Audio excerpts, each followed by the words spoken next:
Bismillahirrahmanirrahim. Qala al-musannif rahimahullahu ta'ala wa nafa'ana bihi wa bi ulumihi fid dharain amin.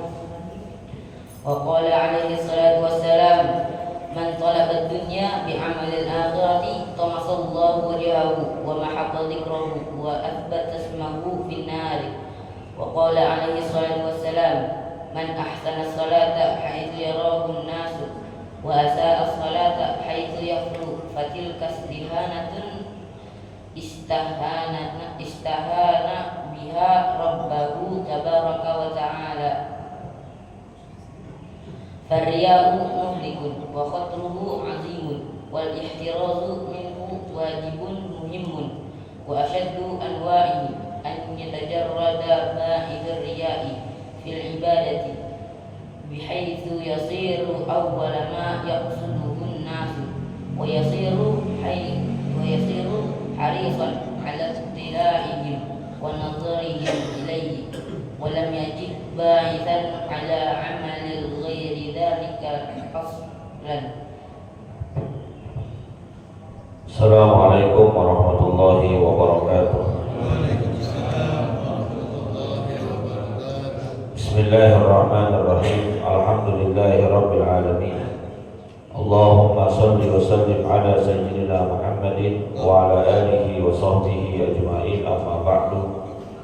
Fa inna asdaqal hadits kitabullah wa khairal hadi hadi sayyidina Muhammadin sallallahu alaihi wasallam wa syarrul umuri muhdatsatuha wa kullu muhdatsatin bid'ah wa kullu bid'atin dhalalah wa kullu dhalalatin finnar.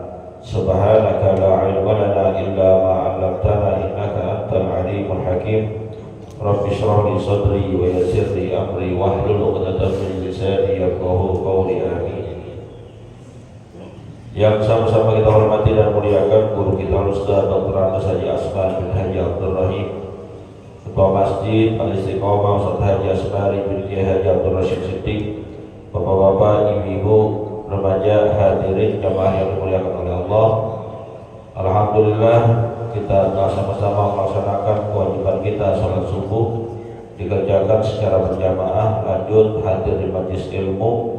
Mudah-mudahan rangkaian ibadah ini diterima dan diberkatakan pahala oleh Allah Subhanahu wa taala.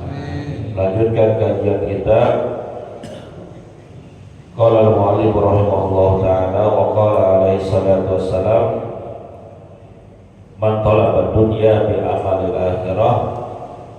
Ada hadis Nabi kita Muhammad sallallahu alaihi wasallam berkaitan dengan perbuatan riya ini adalah man talaba dunya bi amalil akhirah. Barang siapa mencari keuntungan dunia tapi wasilahnya dia kerjain amalan-amalan akhirat, atau maksudnya dia kerjain amalan-amalan akhirat, ibadah, sholat, puasa, zakat, sedekah, umroh, haji dan lain sebagainya, tapi tujuannya untuk kepentingan dunia, untuk promosi dirinya, untuk pujian orang lain, atau untuk dilihat oleh orang lain, atau ingin dianggap orang baik oleh orang lain.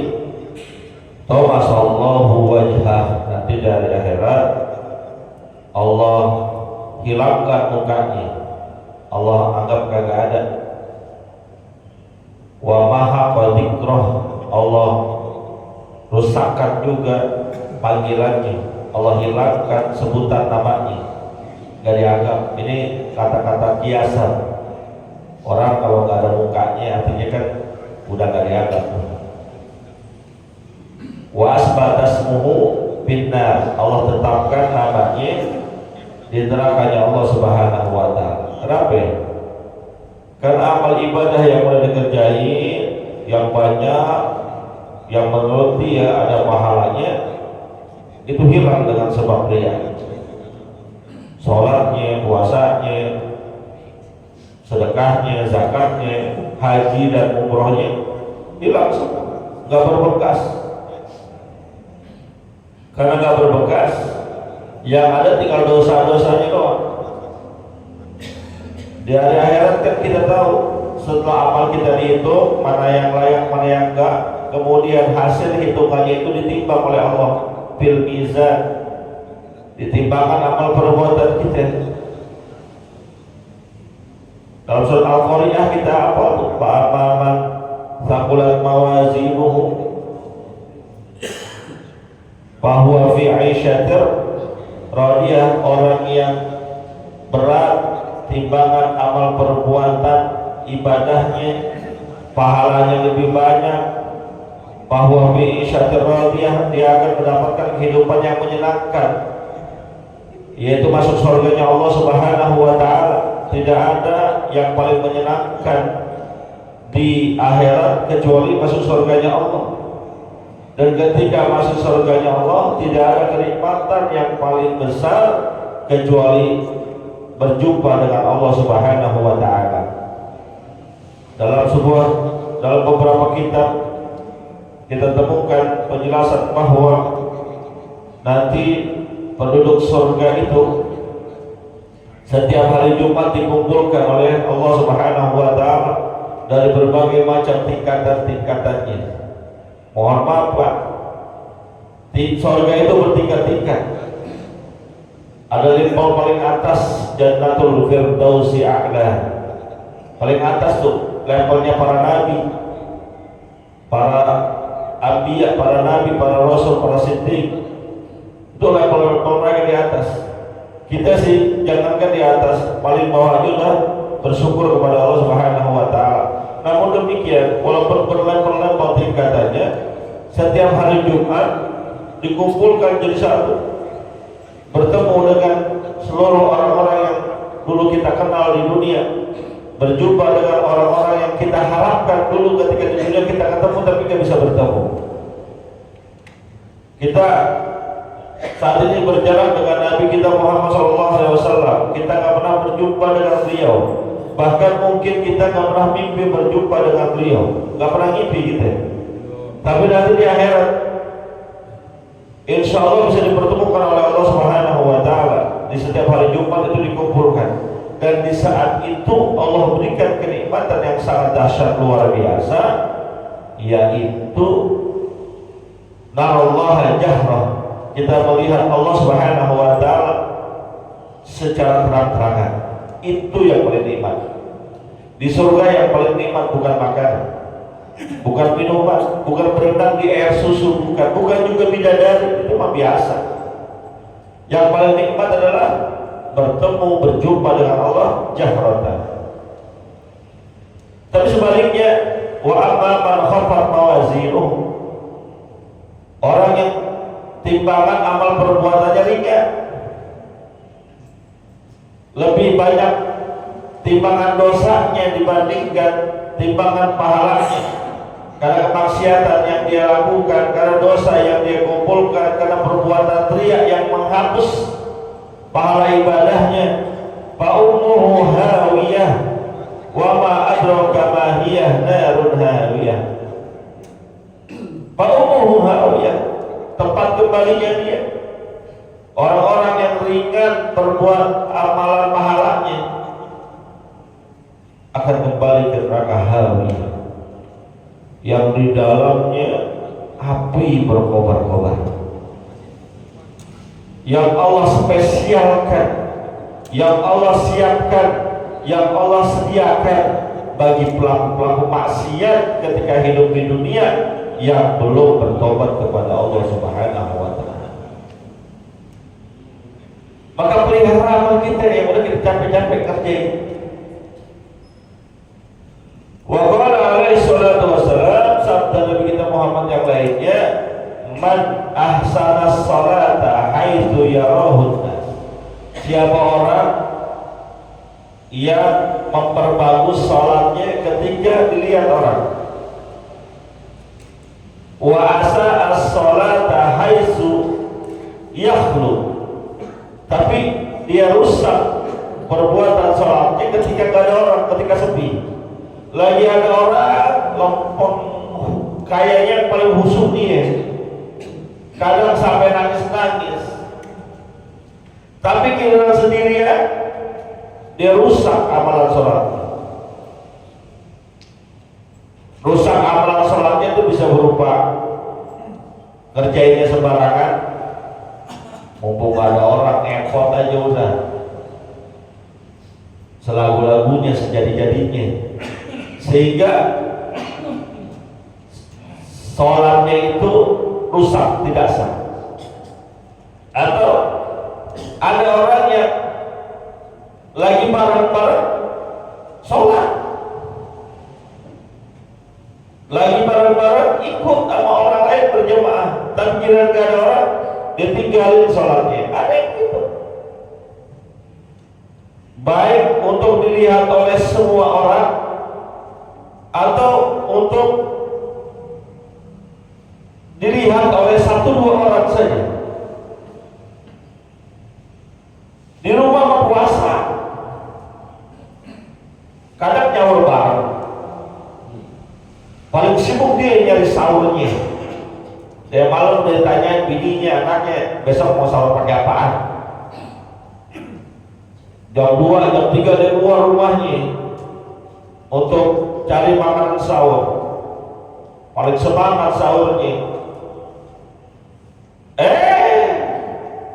Gila di luar, di tempat kerjaannya, di tempat yang jauh dari rumahnya, dia batalin puasanya. Bukanya duluan. Itu termasuk orang yang memperbagus amalan di hadapan orang, tapi merusaknya ketika berada di tempat sepi yang nggak ada orang. Ketika berjamaah khusyuk sholatnya, rapi pakaiannya, bagus dan cakep seragamnya. Kira di rumah sembarangannya. Maka orang yang kayak gitu batilkan istihanatun, yang kayak gitu dianggap menghina. Siapa yang dihina? Istahana biha rabbahu tabaraka wa ta'ala. Dia hina, dianggap sepele Tuhannya tabaraka wa ta'ala, yang padahal hakikatnya yang bayar kita, yang gaji kita lantaran amal ibadah ini adalah Allah, bukan manusia. Yang upah kita, yang memberikan hadiah kita dan setiap amalan-amalan ibadah, baik yang kecil maupun yang besar, itu hanya Allah Subhanahu wa ta'ala. Tapi dia remehkan itu, dia lecehkan itu, dia hina itu. Justru dia mengharapkan ganjaran pahala, ganjaran balasan dari manusia. Maka tidak ada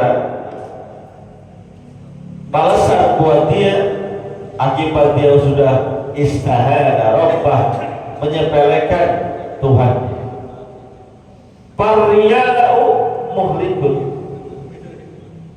Sifat karakter ria itu membinasakan, menghancurkan, membinasakan dirinya, juga membinasakan amal perbuatan. Dia binasakan dirinya, nanti di hari akhirat dia sengaja ceburkan dirinya ke dalam nerakanya Allah Subhanahu wa ta'ala, yang padahal sekuat-kuatnya manusia, sehebat-hebatnya manusia, enggak akan ada yang kuat menerima azab Allah di neraka. Karena azab Allah itu terus-terusan berulang-ulang sepanjang waktu ketentuan azab yang diterima oleh manusia.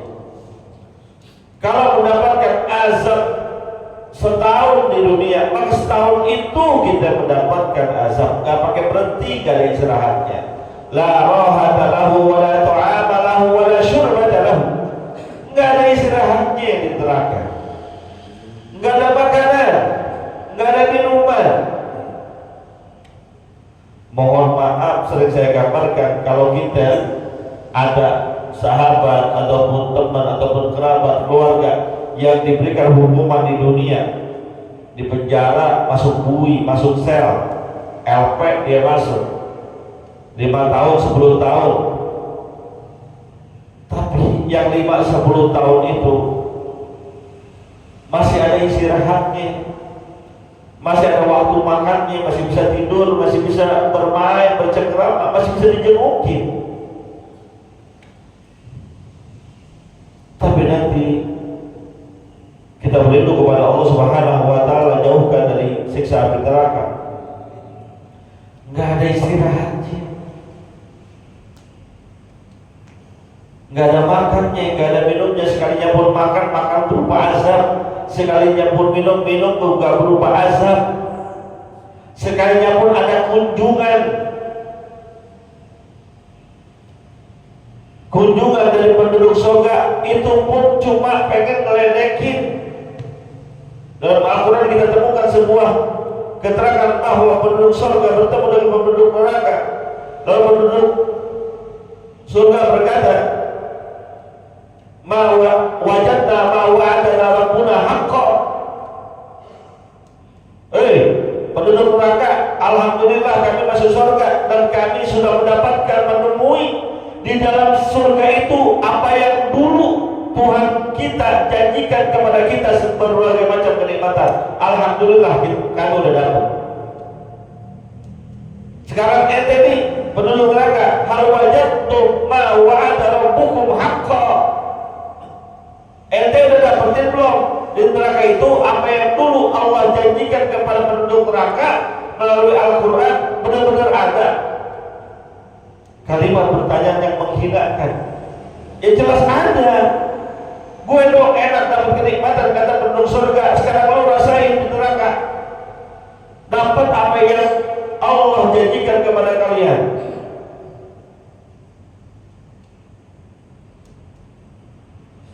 Kunjungan dari penduduk surga itu pun sebuah penghinaan.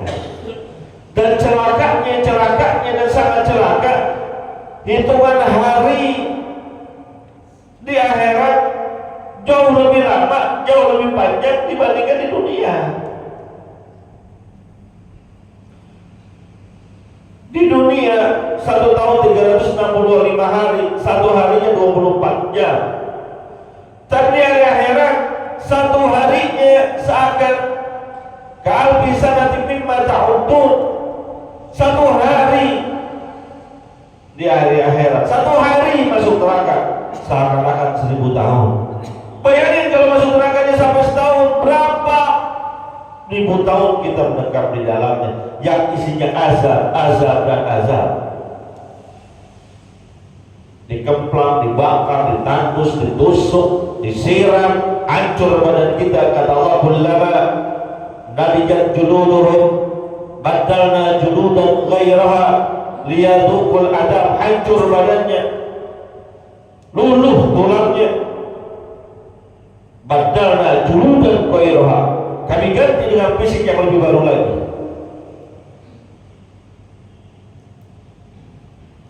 Liyadukul adab, kemudian fisik yang baru itu kembali kami siksa, kembali kami berikan pelajaran. Liyadukul adab, agar manusia benar-benar merasakan pedihnya azabku, kata Allah. Karena Al-Quran Allah sering menyatakan innallaha syadidul iqab, sesungguhnya Allah memiliki azab yang pedih, yang perih. Itu kalau kita belajar ilmu tafsir, dalam Quran itu banyak pokok-pokok ajaran dari Allah Subhanahu wa taala. Ada pokok ibadah, ada tauhid, ada al-wa'du dan al-wa'id, ada janji Allah kepada orang yang beriman berupa surga dan kenikmatannya. Ada al-wa'id, ada ancaman dari Allah kepada orang-orang yang berlaku maksiat, yang ingkar kepada Allah, yang melanggar perintah-perintah Allah. Al-wa'id, ancamannya sangat dahsyat, syadidul iqab. Alaiha malaikatun giladun shidadun, Allah siapkan neraka kepada orang-orang yang gemar mengumpulkan dosa. Di dalam neraka malaikatun giladun shidadun, malaikat yang nyeremit, yang keras, yang bengis. Bahkan dalam riwayat hadis katakan ada namanya malaikat zamaniyah, yang sejak diciptain gak pernah senyum. Itu yang bakal kita jumpai kalau berlaku kemaksiatan. Sekarang mah enak. Di dunia naga puasa, oncak-oncak kaki, jam 9 merokok sambil ngopi, ketemu kita nyengir. Kan ada yang begitu? Nggak ada. Tar pikir jalan banyak. Oncak-oncak kaki. Mohon maaf Bapak Ibu sekalian, saya hampir tiap hari ke Tanah. Hampir tiap hari Ramadan ketiga udah nggak kayak bulan puasa. Pagi tukang gorengan udah banyak. Rada siangan akuarium keringat banyak. Tuh kira-kira kalau disajiin dari pagi kan pasti ada yang beli. Lagi haid kali Pak Ustadz yang beli pewukan. Gila kali rapi kenal duit. Ketemu kita nyengir. Ustaz, la haula wala quwwata illa billah. Orang sekarang maksiat gak malu. Maksiat gak malu, gak puasa gak malu. Badan gede, keker, kuat begadang, puasa gak kuat. Mohon maaf ya, orang dulu nggak melakukan puasa malu, nggak melakukan ibadah malu. Saya pernah dengar cerita dari orang-orang tua kita dulu. Cerita ini jadi kenangan banget buat saya. Diceritakan ini oleh almarhum Babe Z. Kita nyebutnya Bang Z. Iya. Beliau cerita begini nih. Dulu guru Alim Abdurrahim Basnawi, Kiai Abdurrahim Basnawi itu Baitur Rahmah Mampang. Kita panggilnya kan guru Alim. Kemariannya Gurain kan begitu ya. Beliau ngajar di Masjid Riyadul Abidin kalau nggak salah. Ini cerita yang saya dapatkan dari orang tua kita dulu. Beliau kalau ngajar naik apa? Naik ADP. Bukan. Yang naik ADP mah uang. Gak zaman dulu mobil juga belum begitu banyak. Naik kuda. Itu kalau ngajar lewat jalan sini nih. Kadang-kadang ketipak-tipak kudanya. Orang-orang atau ibu-ibu, orang perempuan yang lagi pada nyuci tuh, kan orang kalau nyuci kan seadanya baju, legon, begitu kan?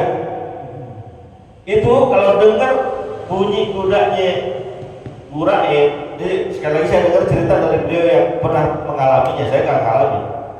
Itu pada kabur, pada ngumpet. Saking malunya karena nggak pakai kurungan, nggak pakai tutupan aurat, begitu tuh. Orang kalau punya izzah, punya kemuliaan terhadap agamanya, sedikit melanggar juga malu. Tapi orang kalau udah nggak punya rasa izzah, kemuliaan terhadap agamanya, nggak puasa menyantai aja. Masuk warteg sini tutup, keluar warteg sulitan.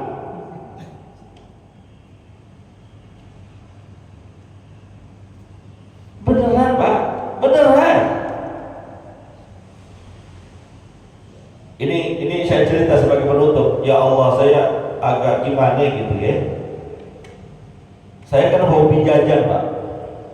Hobi, pokoknya kalau ada viral tuh jajanan TikTok apa gue samperin. Ini cerita saya. Dan ini baru terjadi.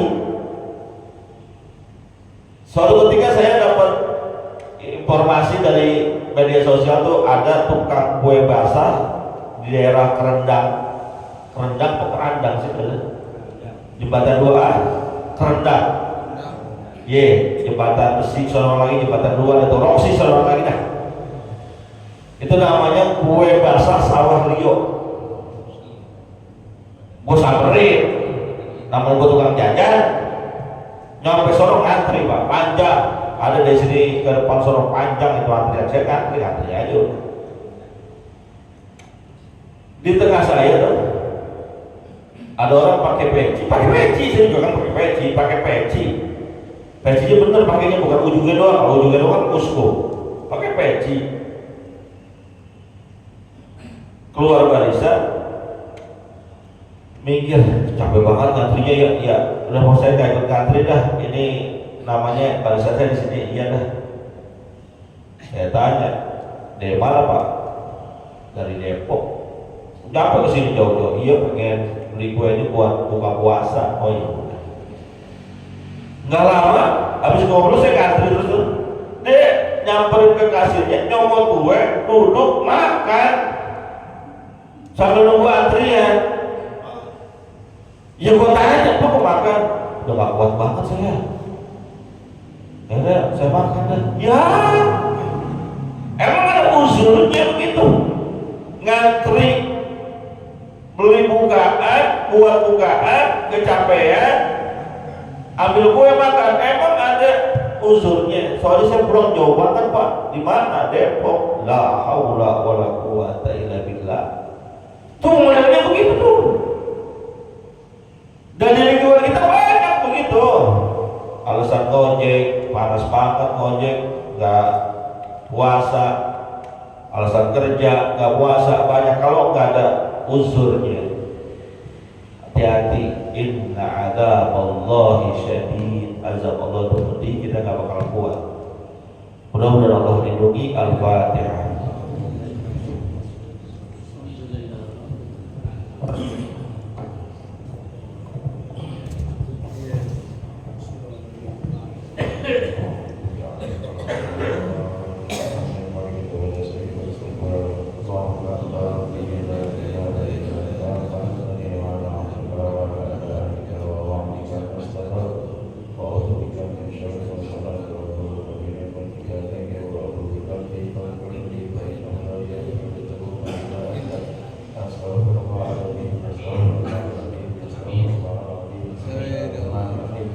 Alhamdulillah.